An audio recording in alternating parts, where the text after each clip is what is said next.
Good evening, everyone. So, we will start the session now. First of all, thanks to everyone for joining.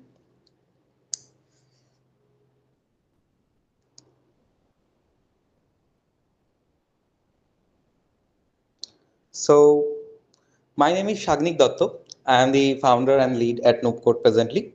I know everyone is very excited for this session, but before, let me give us brief introduction about NoobCode. So, NoobCode is a budding community which provides with roadmap and structured free content that is available over the internet in a much structured and handpicked way. We give discussion space, roadmaps, and resources, conduct sessions in various domains like programming languages, DSA, web dev, app, and many more.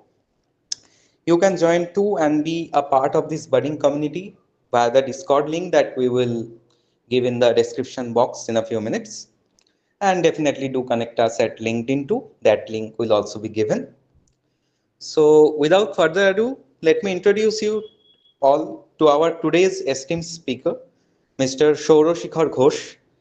He is currently a fourth year student at rcciit, but his skill set and experience is much larger than many professionals that are presently working in the industry. He is an avid Flutter enthusiast. His experience ranges from being a front-end intern at Skillzen, full stack intern at Echo, and also a Flutter intern at Kredanic. He had been the GDSC Web and App lead in the last session at rcciit. He has also been the winner at a Filecoin track in Hackathon for the best D app. Currently a full stack intern at Buzzly and a mobile application developer at Microbase Infotech. Let us once again welcome our today's speaker, our very own Shourya. Now, I would like to hand over my mic to Somraj, who will continue next. Thank you everyone for joining. Thanks again for joining. And I don't think there is no introduction needed more for Shourya. So Shourya will continue from here. We will be focusing on Flutter and Supabase today, but we will be discussing also the differences between React Native and Flutter app development. So nothing else. So Shourya, are you there? Yes, I am. Yeah. So continue. Yeah, you need to share your screen, the presentation I gave you. Yeah, I'm sharing. Hello, everyone. Good evening.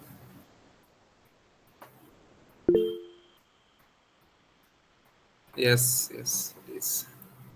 So, good evening, everyone, and welcome to this introductory session for Flutter and Supabase. And yeah, good evening. And before we discuss what is Flutter and what is Supabase, let's first understand that what is app development. Can you move on to the next slide? So app development is a process by which developers create applications for your operating system. For example, there's WhatsApp that is available on both Android and iOS. It's also available on Windows. So the way it is created, you can call it app development. And there's a problem with app development. So you are using applications in your Android device, or you are using applications in your iOS device, in your Windows, Mac OS, or whatever platform you are using. But to write the same application, the same design, and the same workflow of the application, we have to use multiple languages. Because if you want to write an application for Android, you have to use Kotlin or you have to use Java. But if you have want to write an application for example iOS, you have to use Swift or you have to use Objective C. So there's a problem in that. You have to, for example, you want to start a company, and a shopping company, a e-commerce platform basically, and you want to have an application for your whole platform, and you want to launch your application in Android, in iOS, and whatever platforms you are interested in all of those. So if you want to launch your application in Android, you have to maintain a team of Kotlin developers. If you want to launch in iOS, you have to maintain a team of Swift developers. So there is a problem. it increases your cost. For example, maintaining multiple teams of different frameworks to build the same application, which looks exactly the same, functions exactly the same way, and does exactly the same thing. Uh, uh, you have to, maintain multiple teams for this, and it also indirectly hampers your productivity. Like, since the code base of all these applications are different, if you encounter a bug in your Android application, it just might not be present in your iOS application. And what this means is, you want to launch a new feature, for example, but there's a bug in the Android application. The Android team is lagging behind, but the iOS team is ready to adopt that new feature. So, the sync between these teams is broken. And this is the biggest problem that the app development industry currently faces. So here comes into the picture Flutter. Can you move on to the next slide? Yeah.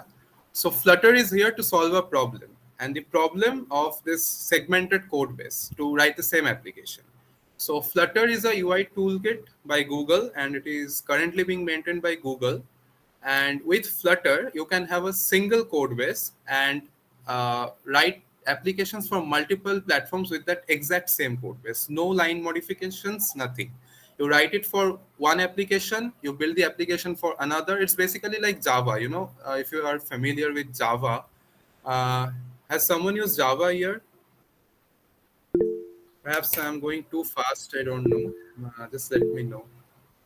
Okay. So if you have used Java, you know that the .java file that you have used, you can like practically write it in your, perhaps if you are on Windows, you wrote it on your Windows machine, but you gave that same Java file to your friend, and through WhatsApp, through email, whatever, he downloads it and he can basically run it in his own machine. It might be Mac OS, it might be Solaris, whatever. So Flutter is exactly the same concept. It write your code once and deploy your application everywhere. It's just that. So it solves this problem. And with that, let's move on to the next slide. So, okay. So, Acha, first question to you, all of you. Have you heard about Flutter before? Anyone? Or React Native or app development? Is anyone familiar with it here? Okay. And have you heard about React Native? So how is it different? I mean, you can open your mic if you want. Don't be just silent guys here. You can make it a bit interactive. So do you know the differences between Flutter and React Native, or any other application built with Kotlin or whatever?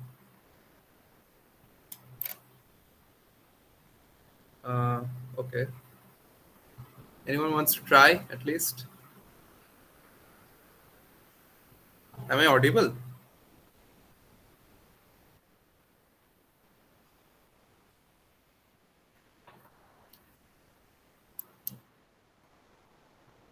I think everybody is here to React Native as well as Bridge. Yeah, exactly. So this is what I am going to be talking about. See, React Native is based on JavaScript. Acha, why don't you move on to the next slide actually? Yeah. So this is the whole, application building process of React Native and Flutter compared.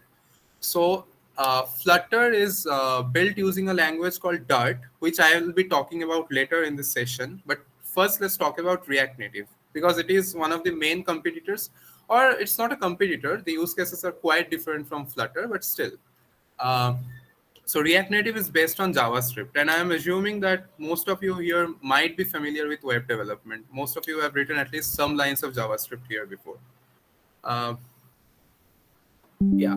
So React Native has the biggest advantage that if you have a website and if you want to build the exact same application for your native application that you want to install in your phone and show the user the exact same interface, then I think React Native is a perfect choice to go. But React Native has some major disadvantages here. One of them being JavaScript. It is built using JavaScript, and JavaScript uses a bridge. You can consider it like a, you know, uh, it's basically a bridge that the native platforms, for example, you are on Android and it runs using Kotlin, but JavaScript cannot directly talk to uh, Kotlin or Flutter. I think both are equally good, but no, let me first continue this. So the bridge, sorry, my flow got broken. Yeah, so JavaScript cannot directly talk to the platform. I mean the operating system. For it, for this, it needs a bridge, and the bridge is basically you know driver code that converts the JavaScript code to your native code. For example, if you're on Android, it converts the JavaScript to your Kotlin or Java, whatever it is. So this makes the whole workflow a bit complex. In cases of error, it makes the whole workflow a bit difficult to debug, and also this makes the whole app, the development process, and the whole compilation process a bit slower than Flutter and the other likes of it. Also, it has one problem that React Native doesn't have any inbuilt way of displaying your UI. It relies on the OEM widgets. So you might ask, what are OEM widgets now? So OEM widgets are the basic building blocks of any operating system, like Android or iOS. If you have seen, there are some UI differences between Android and iOS. Like Android buttons are a bit colorful, iOS are a bit on the monochromatic theme. So those are the main building blocks of that operating system. And React Native actually, if you declare a button in it, React Native actually calls that particular UI block. For example, you want a button, React Native will convert the JavaScript code to call a button in that platform. And then there's a canvas. A canvas is something similar to, for example, your canvas in the painting world. Artists paint on a canvas. It's just that uh, with your code, the framework actually paints on the canvas. It's just that. So for React Native, it has to bypass this extra 2 or 3 layers. But with Flutter, the native code actually builds into two parts. There's the rendering part and there's the platform channels part. Platform channels is nothing but if you want to access the inner hardware, for example, you want to share a file over Wi-Fi, or you want to, access your Bluetooth driver, or you want to access your gyroscope, whatever it is, you can access with the platform channels. And there are no like bridge part. Google provides native Dart APIs. Dart means the language used to build Flutter. They have their native APIs to call the drivers directly, and you don't need a bridge. And for the whole UI part, it paints directly on the canvas. Flutter doesn't rely on any of the native UI components. So this makes the whole development with Flutter a bit faster than React Native. But still, Flutter, you have to learn Flutter, you have to learn a new language. But though that is quite similar to the other language, but here is a con of Flutter. You can say that you have to learn a new language.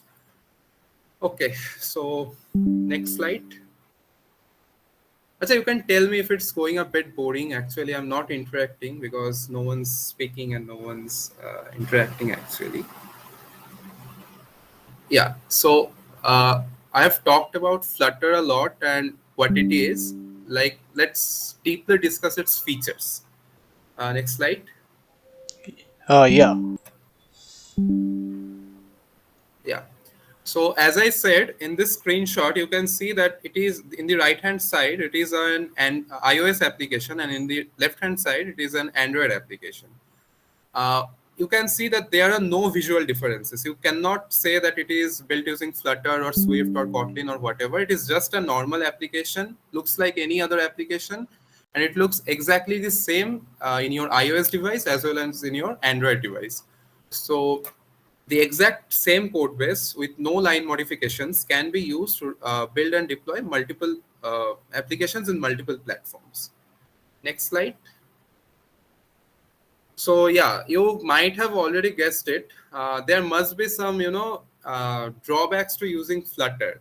It must be slow, that it is converting or it is running and painting those UI elements into the native canvas. Then there must be some drawbacks, right? But actually, in real life scenario, there's no such slowness in Flutter apps because many of you and many of us are using Flutter apps in our daily lives. Like we are using Google Pay, then we are using Google Classroom that are built using Flutter. But till this date, I guess you didn't know that these were built with Flutter.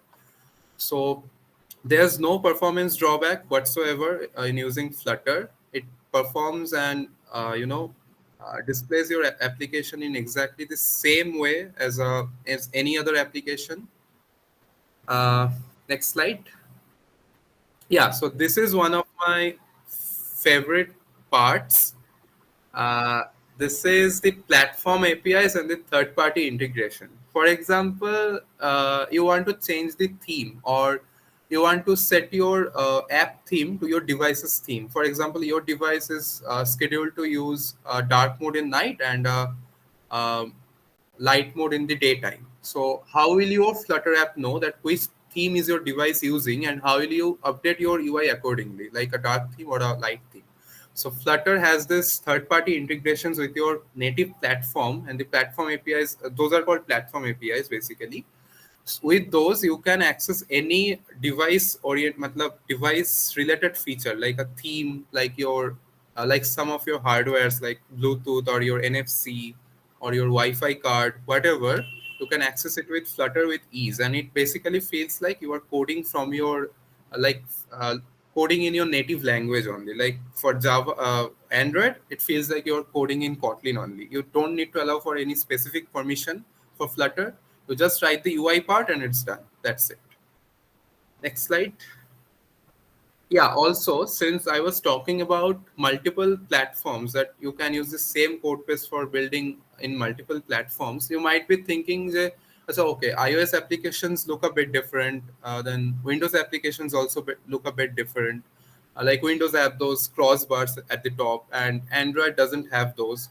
So how can we implement this? So you can actually, when the app starts, you can have a small function written at the top, and you can detect the platform, like if it's an Android or an iOS platform, and you can supply accordingly those widgets. Widgets are basically the building blocks. So in Windows, there's Fluent UI. In iOS, there is Cupertino. In Android, there is Material, and you can accordingly switch back and forth between these design systems. You can instruct your app to display whatever widgets you feel like in your application as per your platform specification. For example, if you want to display a common UI to all of the applications, you can. There's no problem in that. But if you want to display a slightly different application, like the buttons will be slightly different in Android and iOS, with Flutter you can do that too. There's no problem in that. Okay, next slide. And yeah, this is perhaps one of the best parts that we all love. Those who are into web development, like HTML and CSS, you all love animations. I love animation, and animations are easy to do with Flutter. Like in your Google Pay app, also you have seen those little animations here and there. So Flutter is very popular for this actually. Drawing anything on the canvas, that is one part, and second is the animations and motions. It's very lightweight and very easy to implement also. Yeah. And yeah, the last part, those who are into like GitHub and open source and whatever, and those who are looking for stable platforms, like if you face a bug and you don't want it to go, like you cannot solve it and you leave it there. So Flutter is not like any of those frameworks.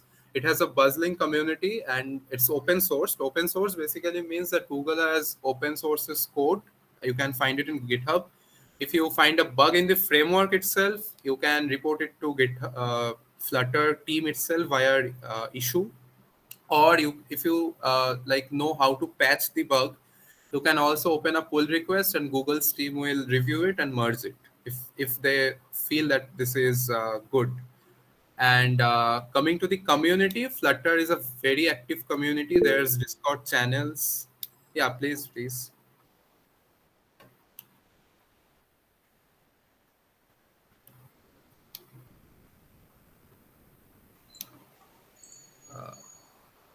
You have any question?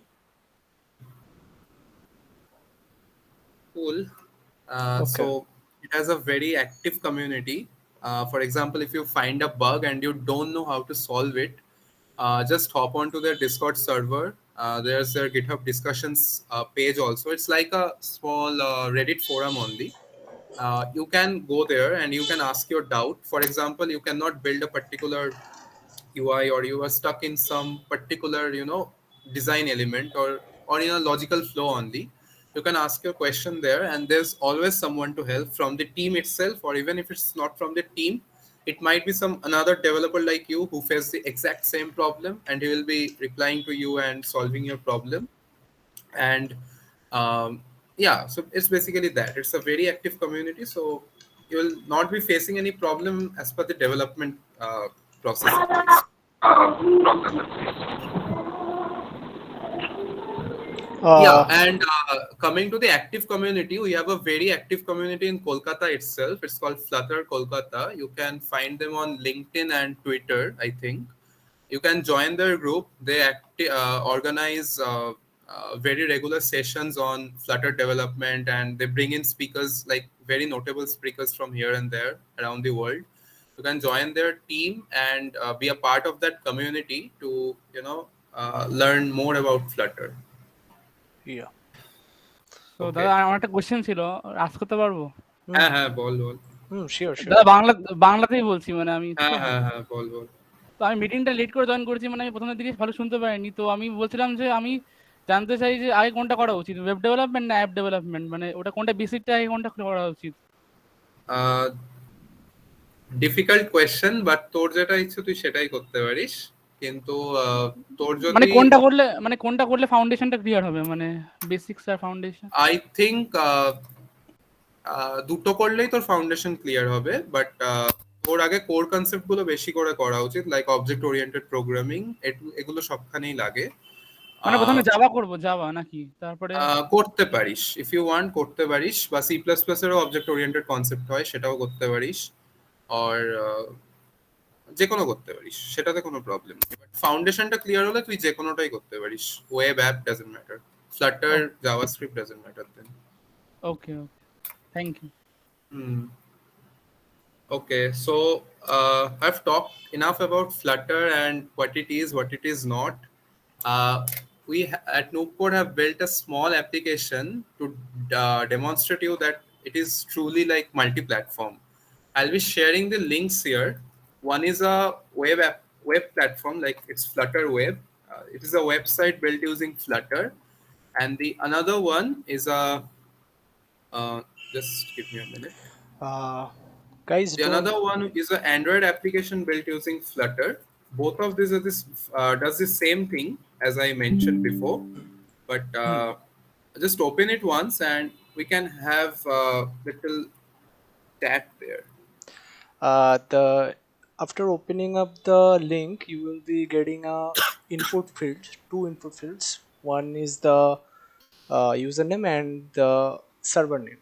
So server name will be 01, and we will be chatting all there. So enter, guys.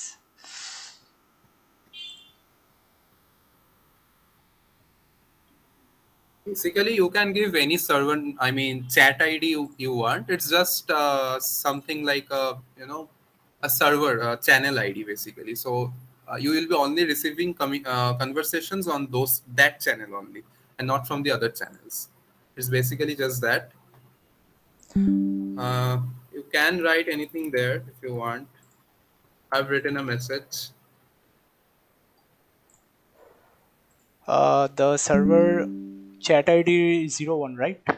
Yes. Okay. So come here, guys, and okay, so there's a small thing here that I haven't entered any validation for the username field. So by chance, if any of your usernames match, for example, I have given Shourya and you have given Shourya, then the application will not be able to distinguish who is what, because I haven't implemented that here. It's a very small application just to prototype the whole development using Flutter. You can install the Android application as well if you want, and run it. Functions exactly the same as the web platform. Yeah, just a minute.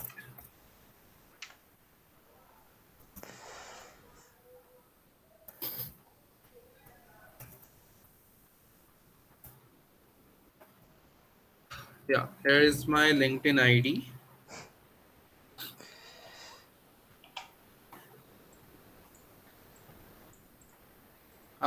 Yeah, Swaroop, what can you show me? What do you want to show me?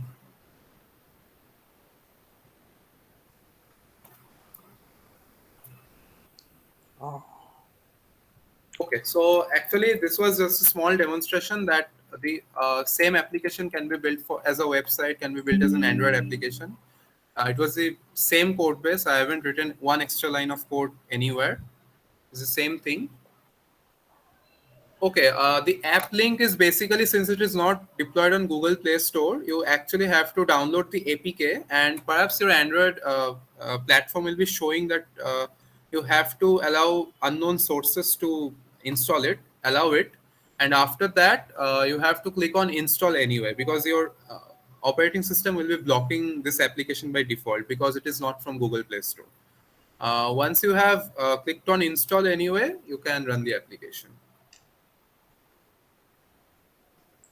So, So, does anyone have any question till this? Like, you can ask, or we can move over to the coding part, and we have some live demo app session planned.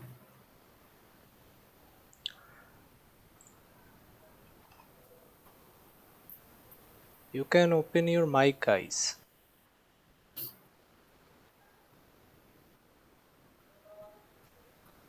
I don't think anyone is much interested. So, getting back to the PPT. Yeah, let's get on back to the PPT. Okay. So, is it visible? Yes, it is. So, continue, Shourya. Okay, so we have seen a basic Flutter application. We have discussed about its features. Now, the biggest question in all of our minds, that do we have to learn it, or what are the benefits of learning it? Which industries are using it? Who are using it? Next slide. Yeah.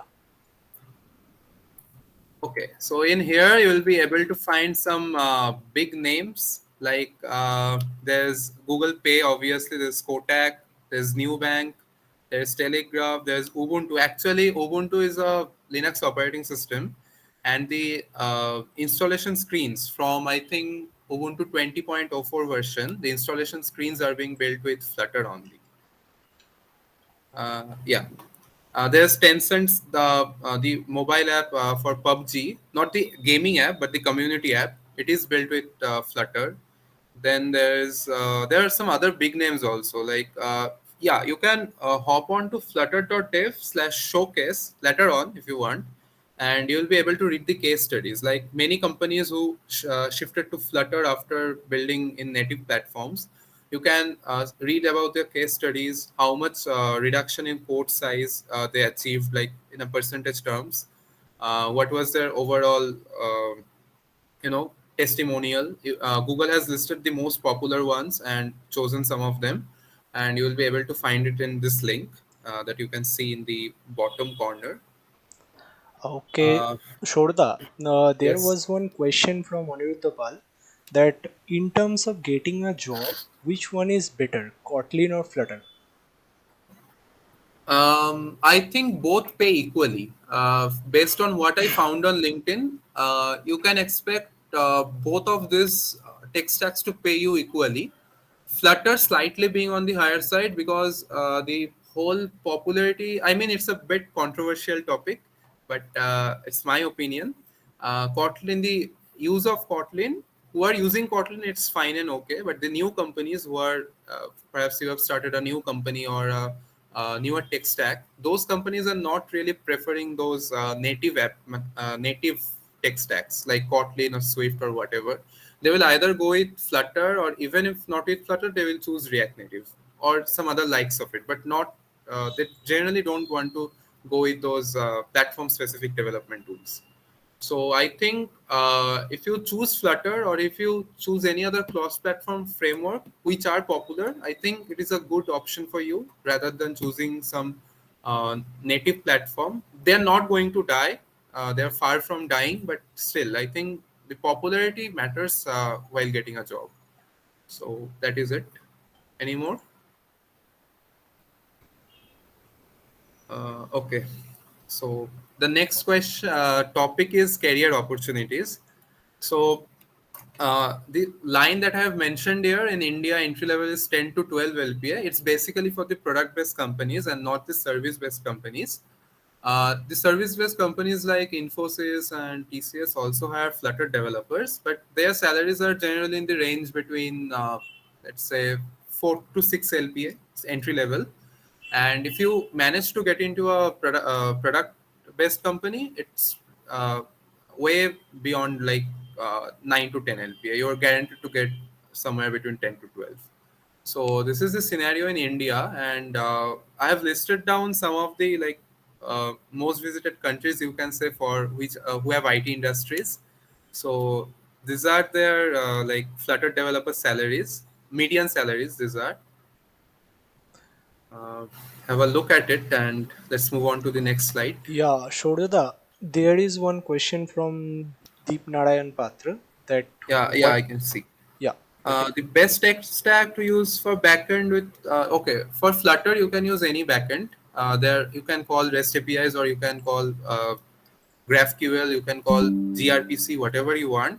You can build your own custom backend using any backend framework that you want. But if you want a serverless backend, in the likes of Firebase and Supabase, then I would say that Google officially recommends Firebase, because Firebase is Google's product only, same like Flutter.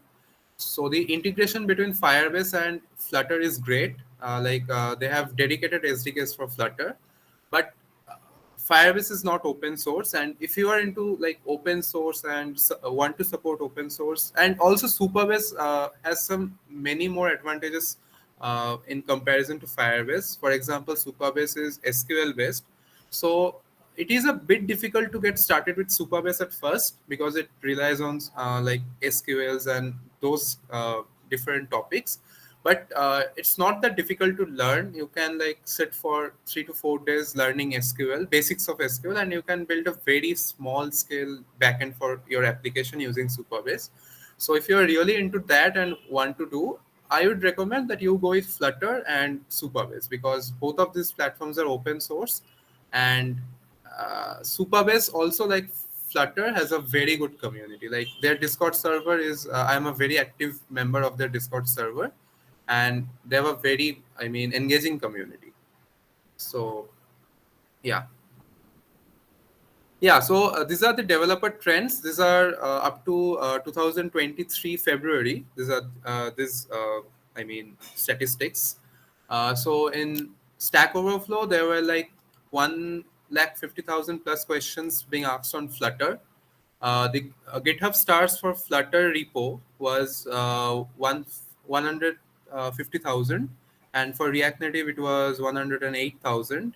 The Fox, the Reddit members, they have an official Reddit channel as well. Both of these platforms, they have a Twitter channel as well. You can follow those, and yeah. So this is. Yeah, I'm bored actually. I think you all are bored too. बहुत हो गया ये सब. अभी code देखते हैं. हाँ, pep talk लग रहा था ये सब. अभी कोड देखते हैं थोड़ा. ये सब तो इंटरनेट पे भी मिल जाता है. You can anytime Google Flutter and get all of this that I have said. Okay, next slide and see the code. Yeah. So yeah, this is a very basic application. Very basic application, as in it has an app bar that most of the apps have these days. The title of the app bar is Hey Noob Coders, and it has just a basic like welcome screen and a text written here, welcome. So this is the whole application code that you can see on the left side. The main function, like any other function in Java, in C++, or whatever, this is the driver function. Like it is the entry point of your whole application. You call the main application, main function. In there, there's another Flutter function called run app. This run app basically calls this widgets. So what are widgets? So basically anything you see in a Flutter UI code is basically widgets. For example, if you are familiar with HTML, if you have seen div and containers and paragraph tags, so you can consider those as widgets in Flutter. In Flutter, we call it widgets and not tags. So for example, you can see this app bar written in line number 12. This is a widget. The scaffold written in line number 11. This is a widget. uh, Material app written in line number 10. This is a widget. So it's the function, I mean, the structure is quite similar to HTML. For example, you can have a paragraph tag inside a div element, right? A div, then a paragraph, then another paragraph if you want, then you close the div. It's basically that. So in line number 10, material app is the material theme that I was talking about, Google's material theme. That is why you see those bright colors. Google generally use those. So we first opened, for example, you consider this material app as the body tag, okay, like in your HTML. So we open the body, then we have our, for example, main tag. In HTML, we used to have those main tags, na? And this scaffold is basically that, the main tag. Inside it, we have the header tag in HTML. This is the app bar. App bar is basically the header tag, you can say. In app bar, we describe the title. Text is another widget in line number 13. And with text, we can display text, I mean textual data in our screen. So we have written hey noob coders and it's showing hey noob coders. We close the tag, this bracket. We use brackets to close tags in, I mean widgets in Flutter. Then we describe the body, what is going in, what it is to be placed in the body. So we have wrapped the text welcome with a center. What is a center? Center basically, as the name suggests, centers your uh, I mean child widget to the center. So we have wrapped that. If we had not done this, this welcome would have been in the top, at the top somewhere. So that is why I've wrapped it using center. We close the scaffold, we close the material app, and we get out of the build function. So this is the whole structure of the Flutter app. Okay. Okay. So next slide. Next slide. Yes. Okay. Achha, similar to components. Yeah, you can say widgets are similar to components only. You can branch out widgets. For example, you are. Achha, can you go back to the previous slide? Yeah. For example, you want to use that. For example, the center from starting from the center widget till this text widget, this whole widget, text wrapped with the center. You want to use it in multiple places. Okay. So in JavaScript or in a JavaScript-based framework, we used to have a concept of components. Like we create a common component and we call it in wherever we want to. So we can basically, extract out this component. We can write something like this, like written in line number 5. Class welcome text extends stateless widget. Then we describe the constructor. And then we again write at the rate override widget build context, and then we just write return center text welcome.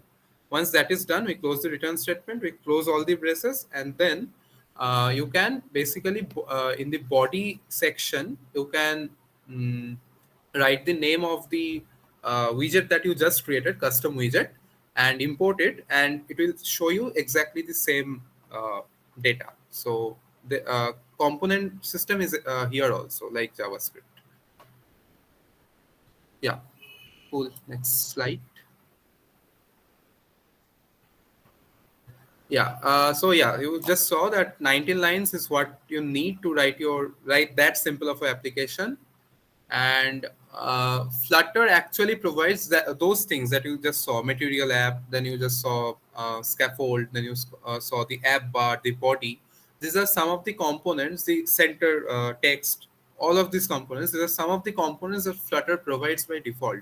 Like you don't have to write custom code for this. If you want to display a text, you can simply display a text like this. But if you want, for example, like a more fancy design, like for example, you don't want to show an app bar and you want to show a bottom navigation bar, though Flutter provides it, their own implementation of a bottom navigation bar, but still if you want to do some custom modifications, you can write anything like you can build any custom widget you want. You can draw whatever you want on those screen pixels. Like if you want to draw a star pattern, you can do it. If you want to draw a like spiral pattern, you can do it. If you want to like draw this Flutter logo only using Flutter code, even that is possible. So Flutter gives you the flexibility to draw anything on the screen. It doesn't have to be those stereotypical common UI components like a rectangular button or whatever. You can have anything basically. Yeah. Okay, next line. Yeah, so I think that most of you felt that language that we just saw was Dart, and it was a bit weird as. Now let's move on to Dartpad, and I'll show you the basic syntax of Dart, and then we'll move on to a simple Flutter application. We'll initialize a Flutter application and then build some common UI components. Sharing my screen actually, Dartpad. Yeah. Sharing the link here also. So Dartpad is basically an online emulator for Dart. You can not an emulator, online runtime platform for Dart. You can run Dart code here if you want to test something. You can also write Flutter code here, and you will be able to see the output in the right hand side. So, for example, so let's make this a bit interactive, and let's say I want to add two numbers in Dart. How can I do it? Does anyone have an idea? Like if you are into Flutter, some of you, or if Shomoraj wants to say, right? Hello. Yeah. So I want you to add two numbers and then concatenate with that with a string. Cool. Yeah. So let's first declare a string. It's normal, like if you declare how you declare it in Java or C++. I called this variable string. I named a variable like s, and I say welcome. Okay. Next, I have two numbers. For example, int a, I give it 5, and another one int b is equal to 6. Cool. Now I want to add it. Int sum equal to a plus b. If you want to print it here only, you can actually. Oh, by the way, the print statement is called print. You call sum when you run. It feels a quite mashup of Python and C++, actually. And JavaScript also, basically. Yeah, yeah. So you see, you get the output here, 11. 5 plus 6 is 11. Now, if you want to concatenate this 11 with this string, we have to first convert it into a string. With a number, we have to convert it into a string and then concatenate. Is So there any for, typecasting function available here? Like yeah, str? there is, there is. You can basically call something like, wait, sorry, my keyboard has a problem. Like in Spine C++, temp. we can write str, then we can Yeah, typecast basically it. I'm going to do this on this sum dot toString. See, there's a function. You call This it. is too much similar to JavaScript and Python. But all languages are practically the same only. Just here and there some minor syntactical differences, and concept is same only. And now if I want to concatenate, I basically can call. There's no concat function here. But even if not, I can basically call that's equal to temp.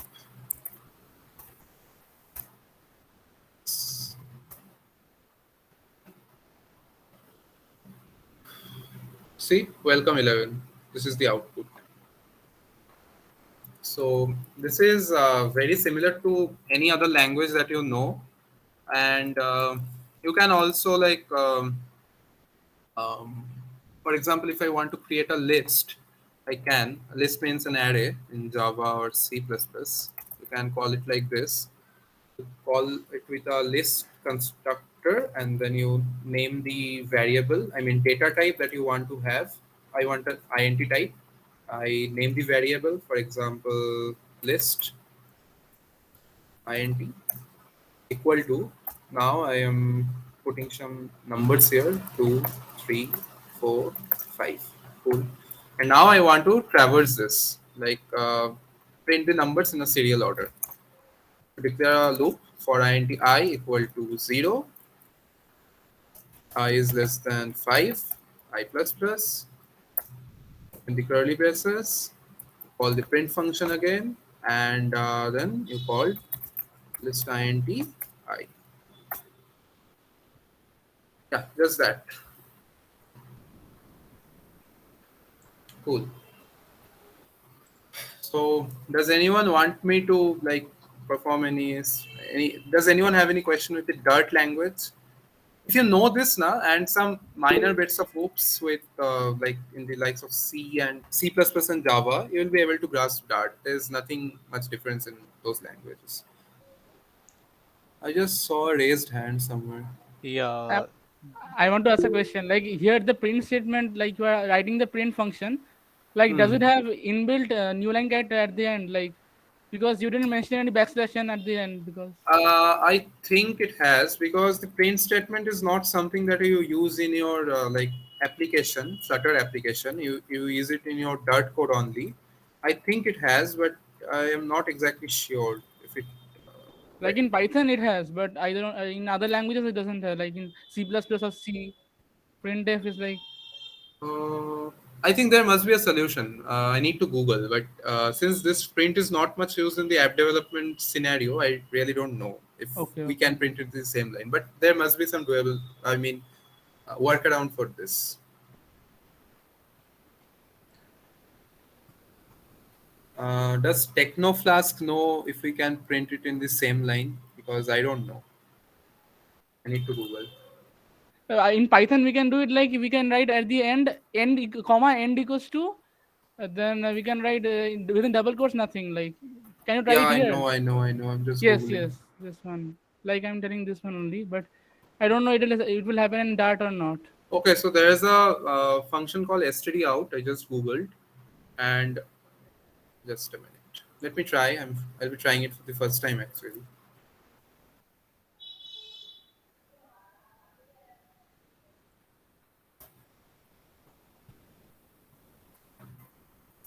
I think it's called write. Uh,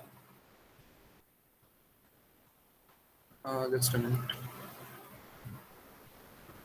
Oh, okay. Std.write.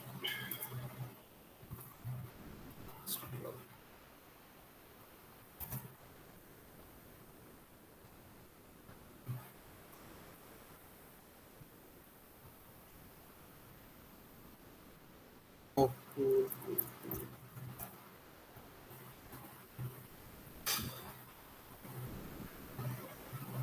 I don't know actually, but must be there. I have to Google. Uh, cool. Any more questions on Dart? Actually, your main focus area should be on the data structures in Dart, because list, maps, and like uh, linked hash sets, all those things. The chat application you just saw, that was using a data structure called linked hash set. Which that with that you can basically like query the chat, individual chats in constant time. So that is why I used it. So you just need those pretty basic understanding of your data structures, and you'll be good to go. You don't really need much in-depth knowledge of Dirt. Um, so do you all want to see a Flutter application like from scratch?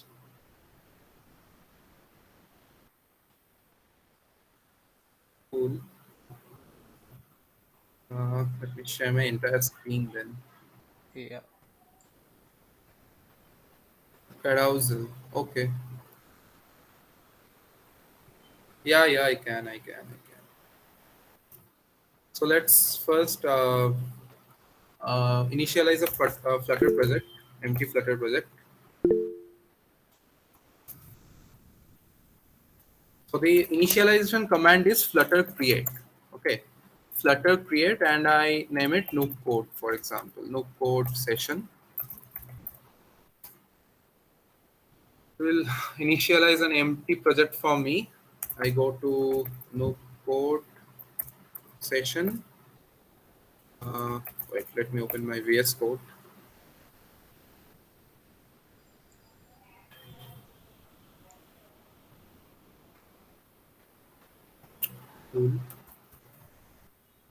Achha, I have already an emulator running here. So I can just simply run the template application for you first before I delve into the other core areas. The command for acha, either you can do it from this. You have to install the VS Code extension for this first for VS Code. You can then hop onto the main.dart file here and you can click on run, or you can just simply write in the terminal flutter run, and then you can pass on the verbose tag to see all the small details that your application is doing. I type this command and it will compile and run the application here. Might not, should not take more than 1 to 2 minutes. Just give it a time. Meanwhile, if you have any more questions, you can ask me regarding Dart or regarding Flutter in general. Shut up, Mohina.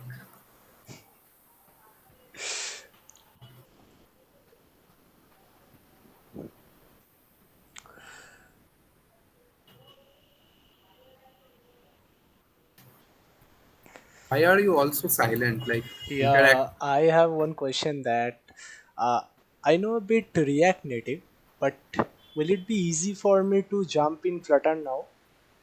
मतलब If you कि know React Native, you know JavaScript. yeah, And if you know JavaScript, you won't be facing any problem with Dart except for the object-oriented part.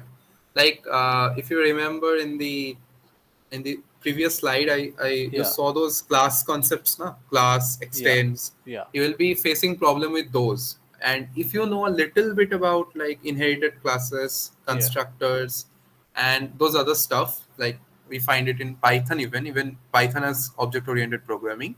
So if you know about those, you can easily hop onto Dart, no problem. yeah. Okay. So there is one question in the chat section. Yeah, we have to write type R after saving. But if you are using that VS Code extension that I just talked, if you had pressed the run button on saving the file, it would get hot reloaded automatically. You don't have to do it. No, I don't think. You should only focus on one thing. Like, if you are into app development, do app development. If you love it, do it. If you love web development, do it. Both are equally huge and both are equally challenging. So do only once. You cannot focus on all of those. So is my screen visible? Yeah, yeah, So you see, I have just run a very basic Flutter application here. I'm pressing the home button. I can go from here also. See, this is a very basic Flutter application. This is the template application that the Flutter create command provides by default actually. So what this does is, basically on clicking the plus button, it gets the number incremented. Okay, so this is it. So what I'm doing is I'm removing everything right now. Okay, uh, I removed this. I removed this also.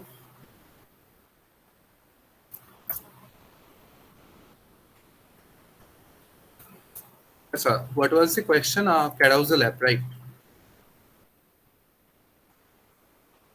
Okay.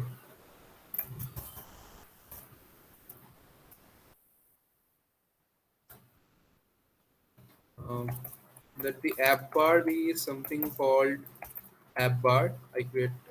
Uh, just a minute. Let me turn off this resolve filter. App bar. Let the title be something like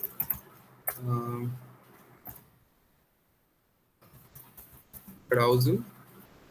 Then the body begins. In the body, I'd want a row, first of all, row for the carousel, basically, children.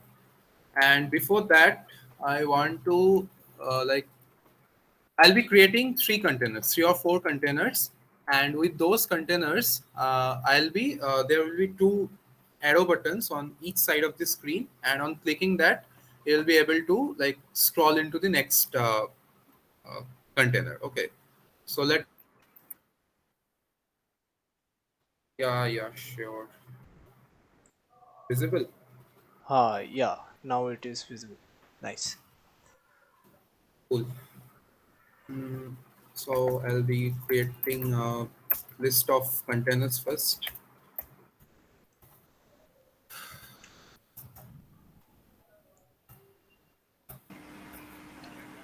Hello, Hello. am I audible? Yeah, you are audible. Actually আমি সবাইকে বলতে চাইছি যে সবাই একটু interact কর দাদার সঙ্গে, কারণ দাদাকে ইজিলি পাওয়া যায় না, দাদা খুব বিজি মানুষ। हाँ भाई আমি ঠিক আছে একদমই দাদা, বিজি না। ঠিক আছে দাদাকে পাওয়া যায় না। দাদার কাছে যা যা কোয়েরি আছে আজকে সব মিটিয়ে নে আজকে। ঠিক আছে, অ্যাপ ডেভেলপমেন্টে খুঁটিনাটি যা জানতে চাইছিস সব আজকে মিটিয়ে নে। আমরা অনেক কষ্টে রাজি করিয়েছি, দাদা এমনি খুব ভালো। ভাই এসব বলিস না। Okay, so I have defined these are widgets, just containers, normal containers, and I have assigned colors to this. Okay, one red, blue, green, and yellow. Now I want to like when you first open the app, I want to show a container by default. Like होता है ना कि carousel में एक मतलब पहला image by default show होता है, फिर मतलब slide करता रहता है. So in that. I'll be defining an initial index. For example, let this be int index equal to 0. 0 index से start होगा, फिर children में जाएंगे, जाने के बाद इधर I'll be this is a row and I'll be having two buttons on each side. Icon button is on pressed, अभी on press नहीं चाहिए, and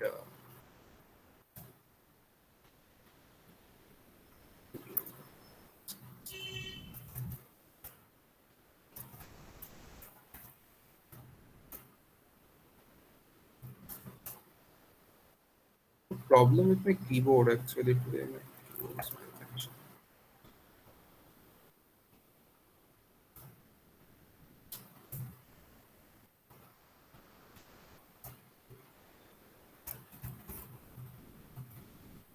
Here are my two buttons. I also need two functions to increment the counter of the index. Like if you click on the right button, the next image will come, and for that we'll need two functions. So basically, let me write a function. No, not function. Declare the type. That is how you write functions in Dart. You declare the return type like you used to do in Java or C++. You declare the return type. I am not returning anything, just setting the state. So void, and let's name it increment. Increment, no parameters as well, just increment. Now I'll be calling the setState function. SetState function basically updates the value on a screen. This index has a value 0, and it will be setting the state to, for example, increment. So it will be setting the state to 1 and updating the whole UI of the app. So in this, I'll have a ternary operator to check one thing only. If index is equal to containers dot length, then I'll be setting the index. Sorry.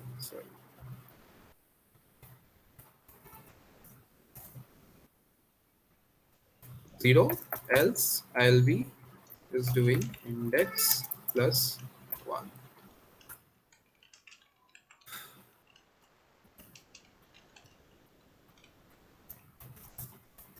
Now I'll be writing the decrement function. Again, set state.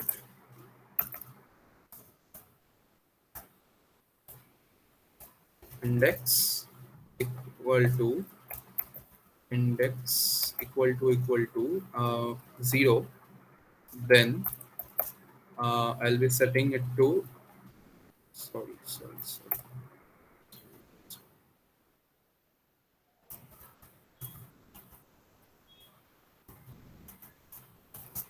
Else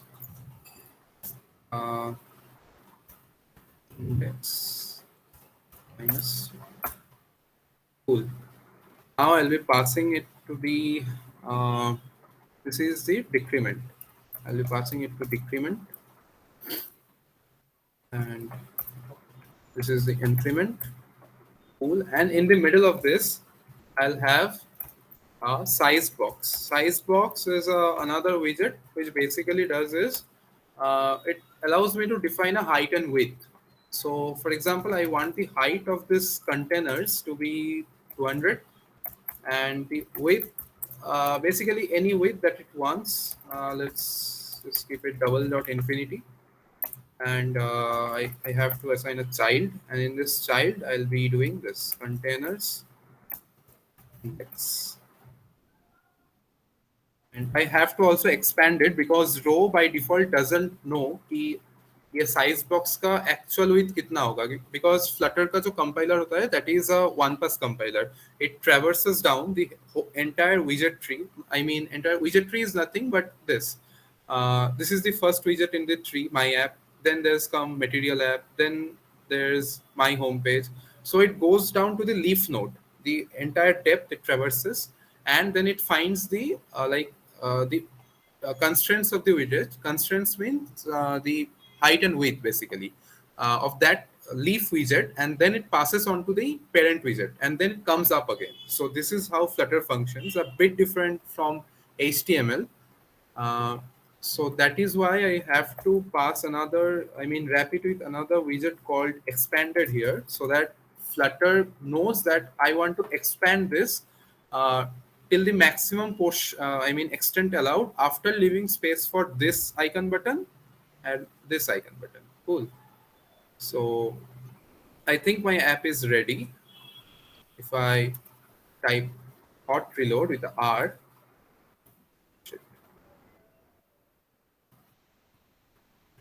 just a minute.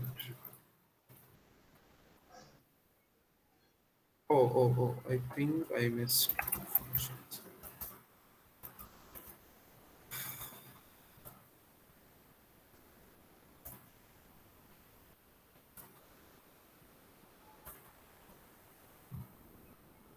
Yeah, see, the carousel is kind of done. If you now press on this button, I think my mouse cursor is visible, right? Yeah, it is visible. Cool. So if I press on this button, it changes. I type press button again, changes.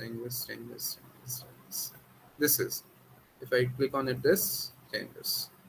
This changes. So basically it was this only.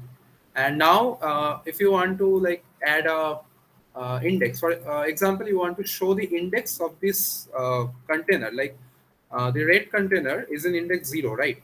And you want to show it up here at the top. You can also do it like this. You wrap it with a column, exactly like flex direction column that you used to have in HTML. I wrap it with a column. I create a new text widget. In it, I'll be passing this index.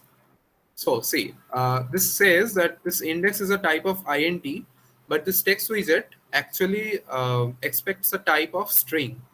It's obvious because if you hover on it, see, it expects a type of string. Data is a string type. You can simply do this. Done. Now, see, red is at 0. I update. It is at 1, 2, 3, 4. Oh, there's no 4. Okay. 0, 1, 2, 3. Okay. So in this way, you will be able to. Shourya, there was one question that is there a special reason or convention for the underscore at the end of any variable? Yeah, the convention is basically if you add this, where is the line? Yeah, if you add it here now, how do I say it? For example, this is your class, right? this class and you want to create a object of this class in some other class. Basically, you're creating an object of instance of this class. So in there, if you have a member variable with the preceding underscore, you will not be able to access this even if you mark it as static, or even if you like assign a value to it to its like to this variable through a constructor.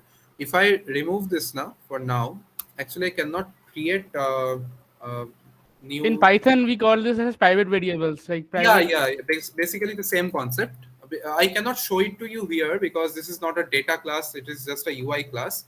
You can have actually like normal variable declarations here, but in my opinion, it's always better to use these underscores so that it's more like secure in a way. Yeah, that was too much beautiful. So, Shourya, can we move up to the Supabase part? I think swapping animation will be too much for this session. Like I can, but it will be a bit complicated to show it here only. So if you want, I can show you a.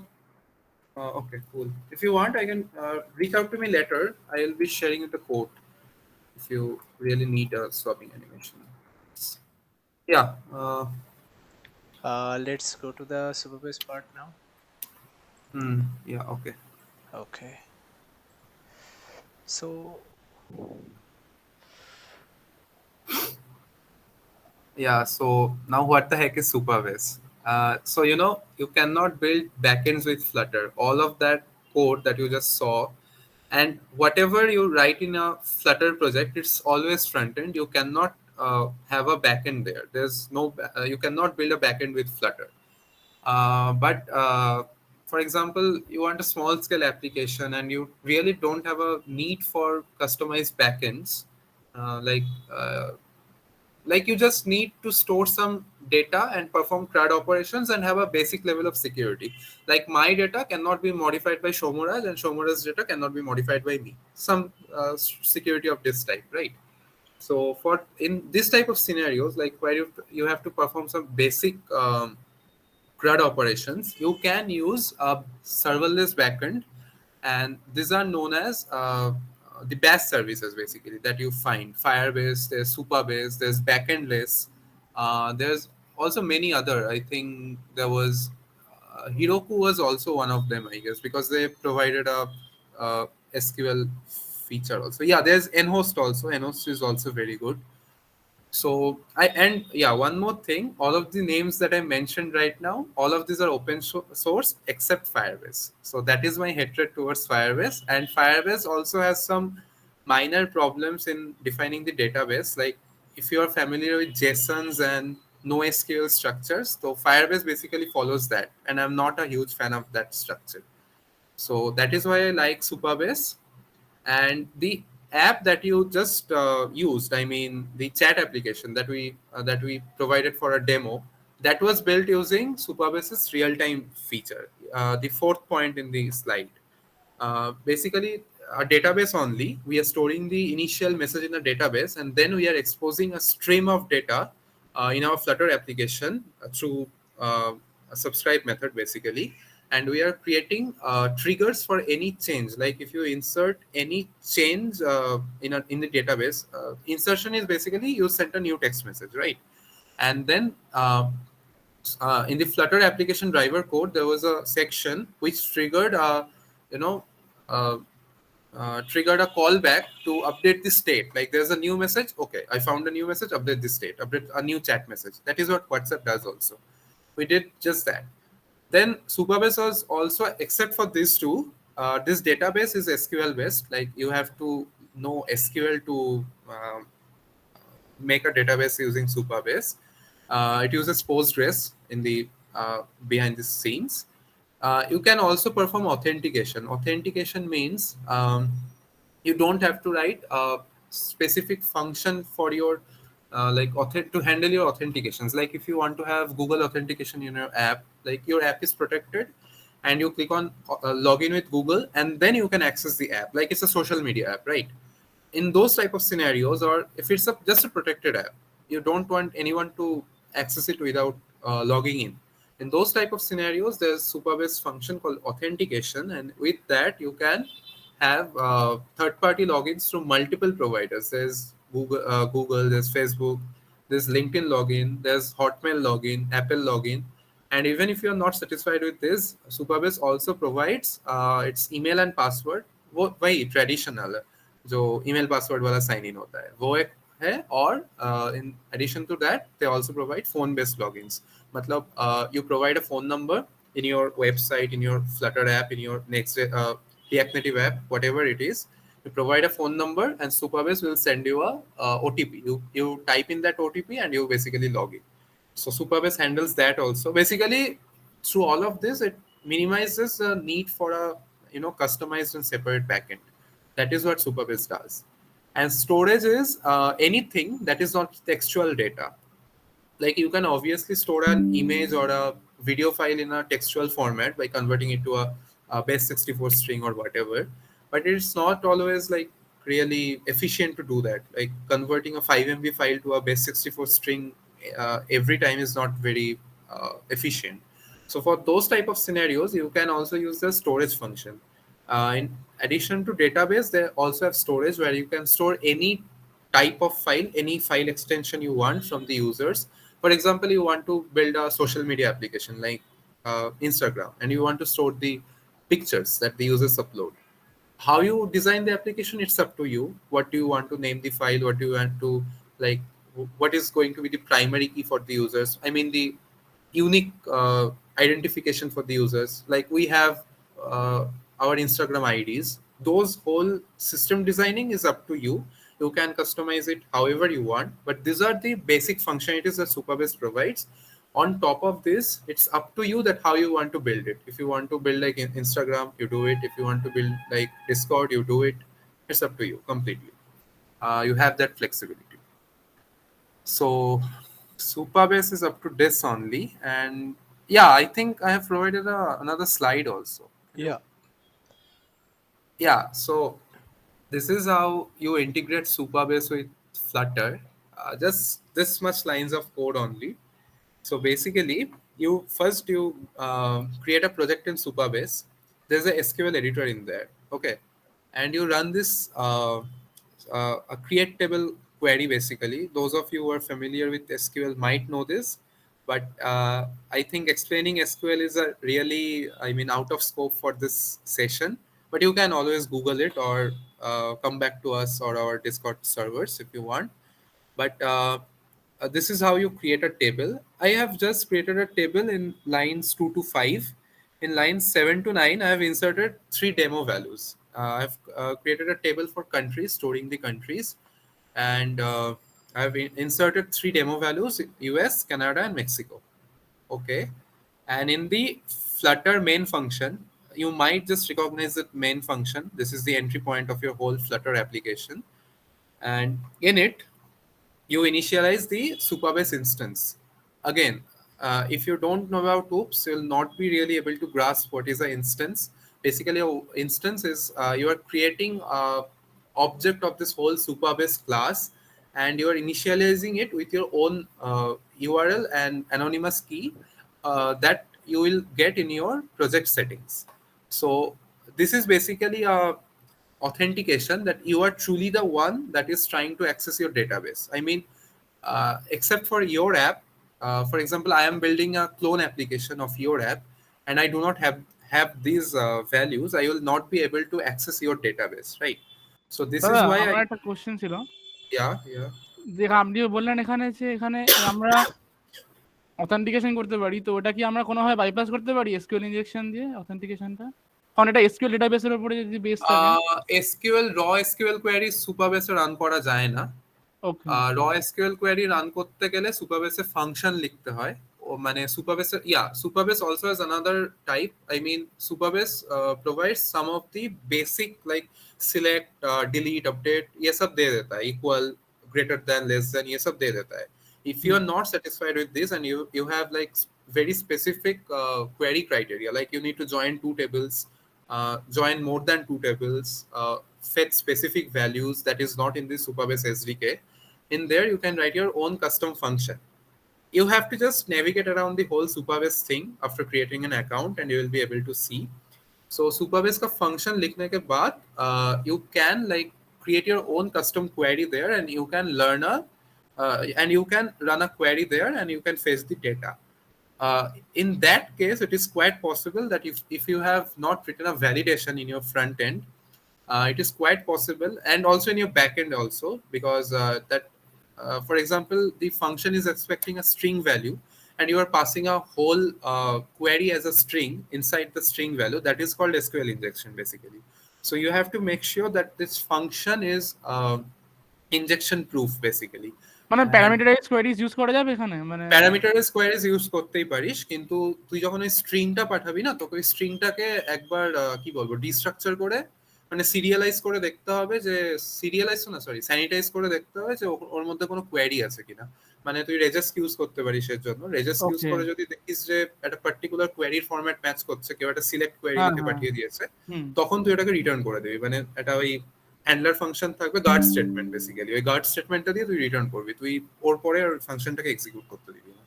তো ওইভাবে তুই avoid করতে পারিস। এই ফ্রিডমটা তোকে দেয় পুরোপুরি, মানে তুই যেভাবে খুশি সুপারবেস ইউজ করতে পারিস। ওকে কুল।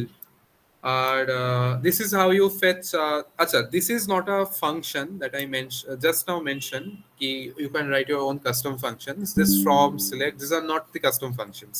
This is Supabase SDK's own function. From basically means that we just created a countries table, right?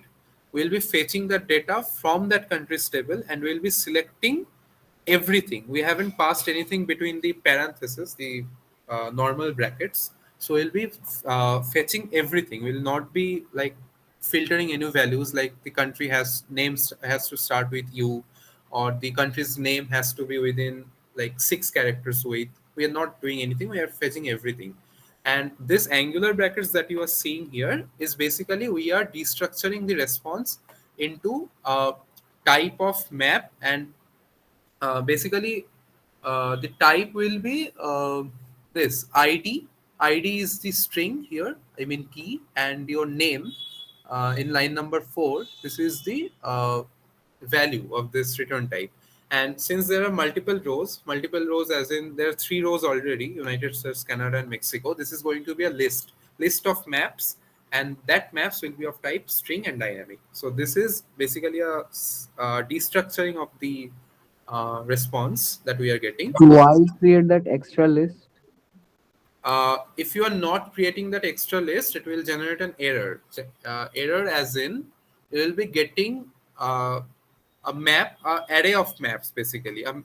तो map तो मतलब पाओगे ही, map as in map का structure होगा, एक ID होगा map के अंदर, और value के अंदर name होगा, ठीक है। And since there are 3 rows, for example, इधर जो है United States, Canada है, Mexico है, आईडी ऑटोमेटिक एक असाइन करता है, तो इसीलिए इधर कोई आईडी मतलब हमने इंसर्ट नहीं किया है बाय डिफॉल्ट, मतलब हम मैनुअली। तो once you try to fetch that ना, it will be basically a data type, मतलब जो response होगा JSON return करता है, and that JSON will be a type of array, and the array will contain multiple map data types. तो इसीलिए we need to use that list here basically, nothing more. So Okay. Yeah, so this was basically it, nothing more. So if you guys have any questions, you can ask. I would recommend you, if you really want to learn Flutter, but do not spend more than 3 days in learning the widgets part, because widgets is basically you can design your own custom widgets if nothing else, okay? And Google has like, I don't really exactly know the number, but Google provides inbuilt like upwards of 200 plus widgets, I mean pre-built widgets that you can use, all those app bar, text, images, and मतलब जो भी होता है उसमें, तो वो सब Google दे देता है। तो इसीलिए don't spend too much time on the UI, but learn more about the state management, like those I call those states ना, those are very critical, like how you manage those across the screens. Like you change the value in one screen, but you move on to the next screen and you get the updated value there. So these are some advanced concepts to learn, and I would recommend that if you really want to learn Flutter, learn those. Do not spend time on the front end. Front end is easy. Front end कोई भी कर लेगा. You give someone any front end, give him 3 to 4 days, he will do it. But the more how a app is optimized, basically, like you see those big applications, Flipkart, Amazon, multiple states, multiple things. You add something in the shopping cart, and upwards at the at the top bar there's a shopping cart button. There's a badge key how many items are there in your shopping cart. It gets updated. So those are very, very critical things to manage in any framework, not only Flutter. If you are even learning React or anything, focus on those parts. Focus on the state management first, and then learn about the UI though is easy. It's nothing. দাদা বলছিলাম last সাইডে যে ছিল না ওই list map ওরকম একটা ছিল, ওটা কি পাইথনের মতো? মানে পাইথনে আমরা অনেক সময় লিখি লিস্ট ম্যাপ ইনপুট, ওটা কি ওরকম টাইপের? হ্যাঁ হ্যাঁ বেসিক্যালি তাই। ইয়েতে তুই যখন কোনো মানে কম্পোজিট ডেটা টাইপ করবি, ফ্লাটারে ইনিশিয়ালাইজ করবি, মানে যেটা ধর প্রিমিটিভ না, মানে ম্যাপ লিস্ট এগুলো তো প্রিমিটিভ ডেটা টাইপ না। তো হ্যাঁ, সি প্লাস প্লাসে ওরকমই থাকে, অ্যাঙ্গুলার ব্র্যাকেট দিয়ে তোকে STL স্ট্যান্ডার্ড টেমপ্লেট লাইব্রেরি। হ্যাঁ, এসটিএল এ ধর তুই কোনো কম্পোজিট ডেটা টাইপ করছিস তখন এভাবে করতে হবে। ওকে। আচ্ছা, যে লাস্ট অবজেক্টটা রিটার্ন হয়, মানে যখন আমরা একটা কোয়েরি পাঠাই সুপারবেসে, তখন যেটা রিটার্ন হয় সেটা কি আলটিমেটলি একটা স্ট্রিং, আর সেটা মানে জেসন ফরম্যাটে তো পার্স করতে হবে সেটাকে? না, আমি এডিবি দিয়ে ইন্সপেক্ট করে যা দেখেছি, জিনিসটা আসে স্ট্রিং হিসেবেই, মানে এটা নর্মাল স্ট্রিং হিসেবে আসে। কিন্তু তুই যখন সুপারবেসের এসডিকেটা ইউজ করবি ফ্লাটারের সাথে, মানে ওটা তোর এসডিকে ছিল, মানে সফটওয়্যার ডেভেলপমেন্ট কিট, মানে সুপারবেস ওই ফাংশনগুলো ফ্লাটারের জন্যই বানিয়ে রেখেছে। তুই অ্যাকচুয়ালি এটা রিয়াক্ট ফিয়াক্টের সাথে করতে পারিস, বাট এটা ফ্লাটারের এক্সাম্পল ছিল। তো ওইখানে ওরা কি করে, তোর ওই যেখানে dot from end dot select ফাংশনটা এন্ড হয়, ওরা ওটাকে জেসনটাকে মানে স্ট্রিংটাকে একটা জেসনে পার্স করেই তোকে রিটার্নটা করে। So what you get at the end is a JSON only, and that JSON you have to destructure and serialize as per your requirements. Okay, so I think we are at the end. Any more questions, guys?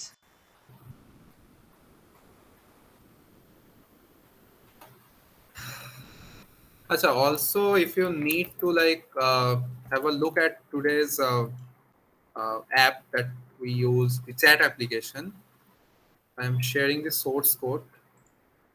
It also has the Supabase initialization code in the README. Go to this link and run the app. Normal Flutter run, or from the main function that I just displayed, just that, and you'll be able to run this app locally. I mean, local development setup. Okay.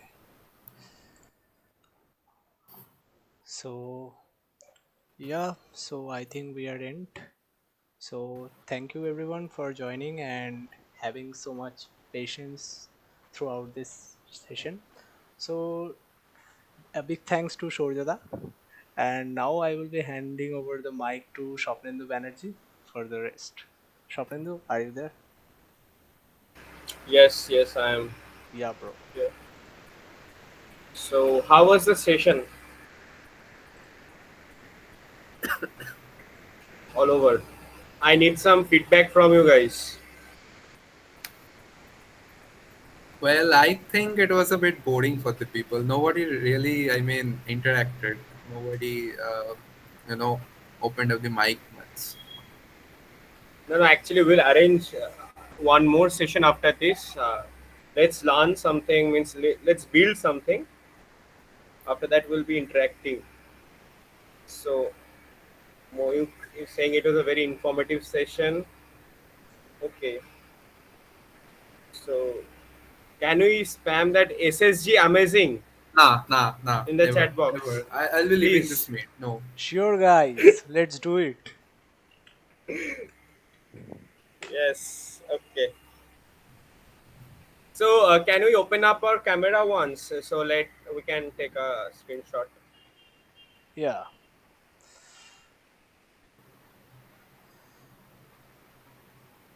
Okay. रुक जा भाई. Are all of you first years here? Like, I haven't seen most of you in college. I know Shomora, Shopnendra, and Shagnik.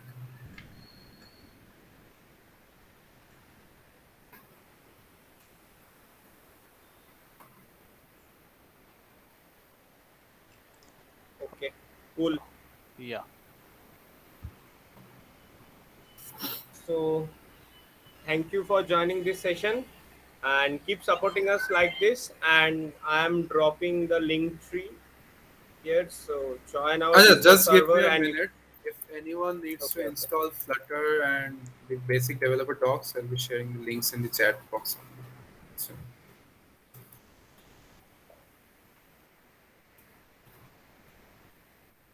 Yeah. and for any queries, like in UI building queries, there's a very good Flutter documentation. Just write on Google. For example, you need to write, display a text. Just uh, Google Flutter text, Flutter docs text. Just type this, and you will be getting very nice Flutter documentation website. And they have a built-in Dartpad. Dartpad means that page that I was screen presenting a bit ago, and through it you can uh, hit and try between different UI ideas and build something out of your own. So this is the link to the Flutter docs sharing. Yeah. Yeah.